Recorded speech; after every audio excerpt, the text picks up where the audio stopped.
여러분 안녕하십니까, 진성호입니다. 총선이 얼마 남지 않았습니다. 자, 지금 비례대표 의원을 놓고 논쟁이 크게 벌어지고 있습니다. 미래한국당의 출연.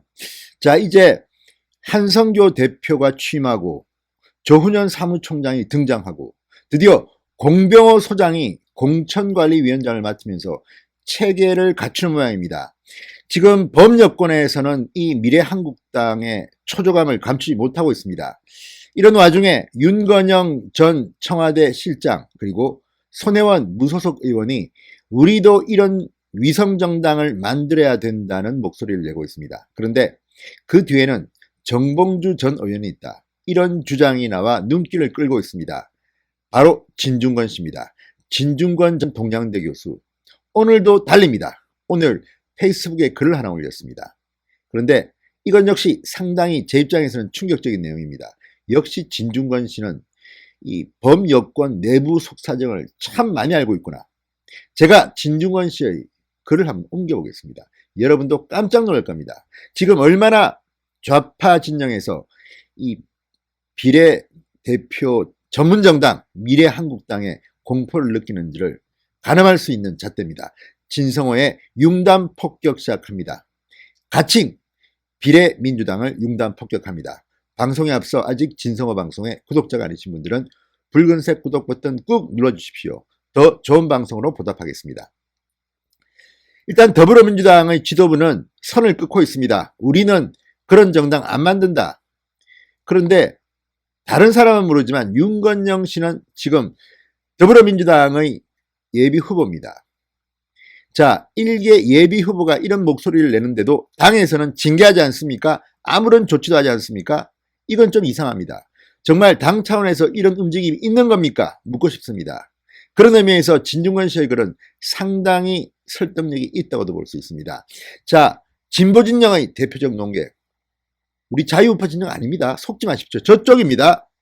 그런 진중권 씨가 더불어민주당의 비례대표용 위성정당을 칭한 가칭 비례민주당의 설립 움직임을 놓고 극렬 문파를 결집시켜 국회에 들어가겠다는 정봉주 전 의원과 손혜원 무소속 의원의 계산이라고 비판했습니다.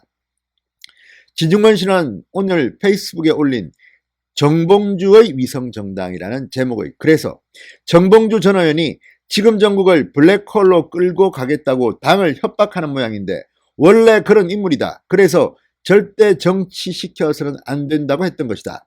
그에게는 당의 이익보다 자신의 의원 자리가 먼저이기 때문이다.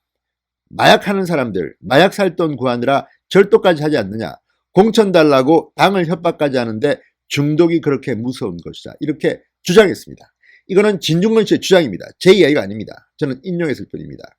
자, 정봉주 전 의원도 진중권 씨의 이 글에 대해서 반박을 하시면 제가 앞으로 인용해드릴 용의가 있습니다. 그렇지만 표현은 상당히 거칩니다.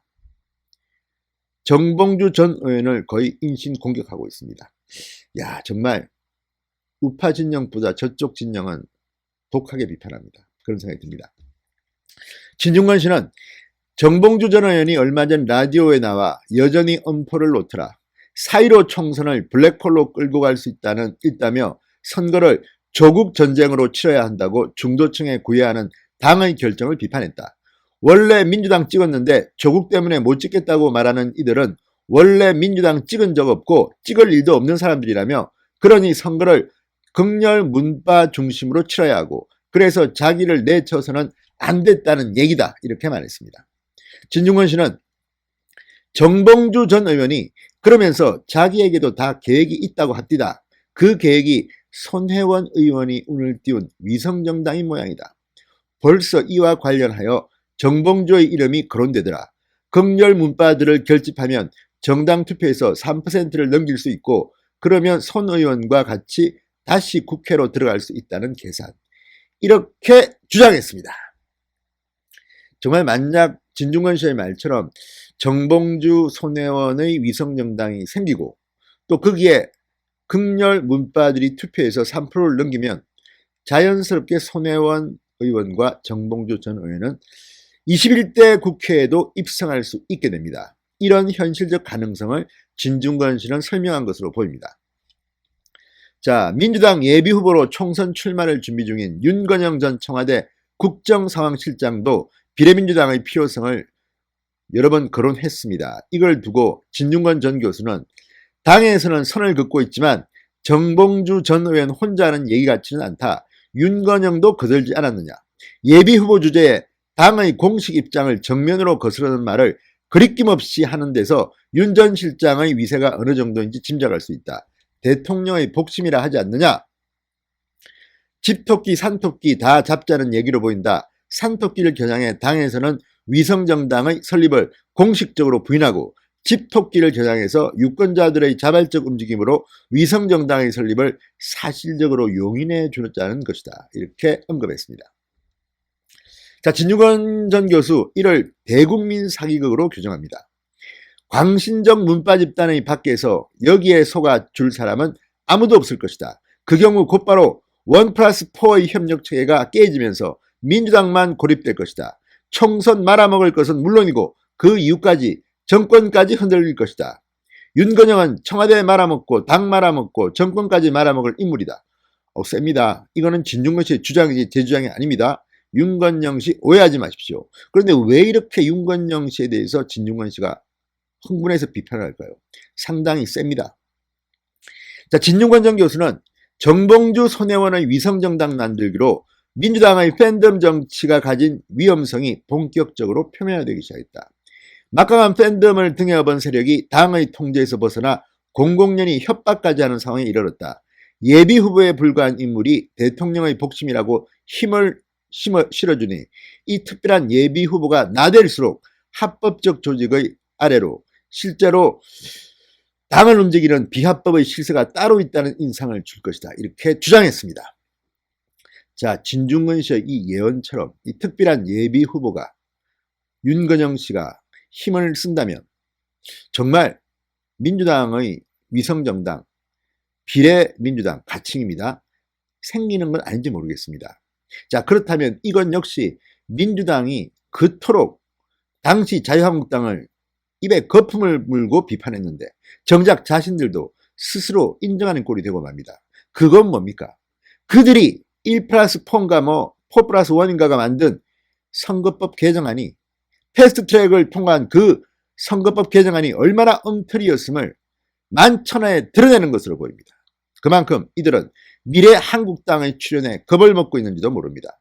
자, 실현될지 아닐지는 두고 봐야겠습니다. 그렇지만 진중권 씨의 글을 읽어보면 극렬 문재인 지지자들을 규합해서 이번 선거에서 한번 도전해 볼지도 모르겠다는 생각이 듭니다. 그렇게 되면 민주당의 성적표는 흔들릴 겁니다.